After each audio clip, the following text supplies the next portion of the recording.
Turn on the news. Wait, actually, probably don't turn on the news. The world is, well, challenging. It's confusing and it's messy. And I don't just mean in ways that show up in the headlines. Illness, poverty, war, hangnails, mosquitoes.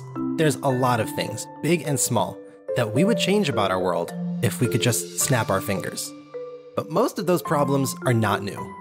There's a cosmic imperfection that God built into the universe. And that's because God wanted each of us to be a part of the grand solution. That solution has been a cornerstone of the Jewish faith from the very beginning. Ever since biblical times, God has been telling us about what this world could be and what it someday will be. It's called the Geula, the redemption, the end of all war, suffering, and strife. And the person who's going to shepherd the world into that era is known as Moshiach.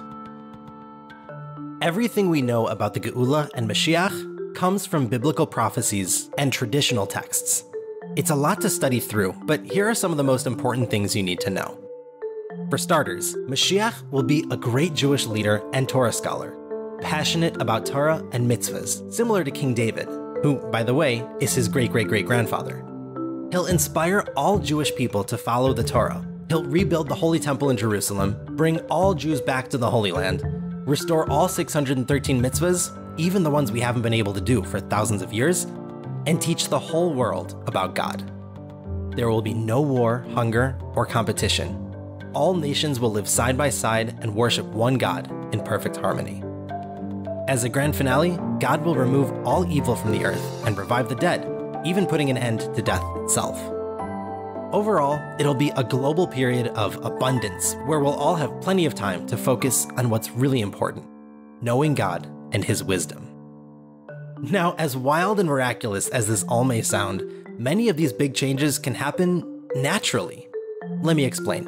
Think of the future world of Geula as mostly similar to the world today, with one subtle but magnificent difference: the immersive awareness of God's presence. In today's world, we can misbehave. We can get confused, but that's only because God is hidden. Even though He's everywhere, in everything, we don't fully sense His presence. It's been that way since day one. But as soon as we become hyper-aware of God's light, the right path in life will become obvious, and the wrong path won't attract us so much. We'll only see the godly side of things with complete spiritual intuition. When the nations are able to intuit that we're all created in the image of God, the differences that separate us today will become as irrelevant as the missiles we use to enforce those differences. And Moshiach, he doesn't even need to perform any miracles. His most important job is to be the world's greatest Torah teacher, who makes all of humanity just get it, spreading divine clarity across the earth like water covers the sea, and giving us the spiritual equipment to dive beneath the surface. The Hebrew words for exile and redemption are almost identical. If you look carefully, you'll notice that the only difference is this single letter, Aleph, representing God's unity and omnipresence. All it takes is that tiny change, a single spark of divine mindfulness, to effect a complete transformation from exile to redemption. While Jews have hoped and prayed for this day for as long as we can remember, the Rebbe taught that it's time to be proactive.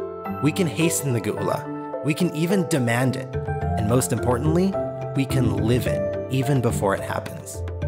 Every time you do a mitzvah, making yourself mindful of God's light and oneness, you are infusing yourself with a Geula mindset.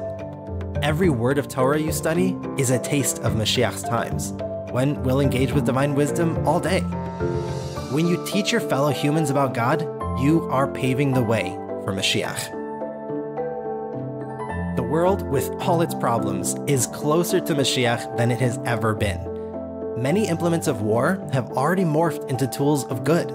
In fact, the very same internet that enables you to watch this video was originally created for war. But today, it's a remarkable tool for sharing God's wisdom across oceans.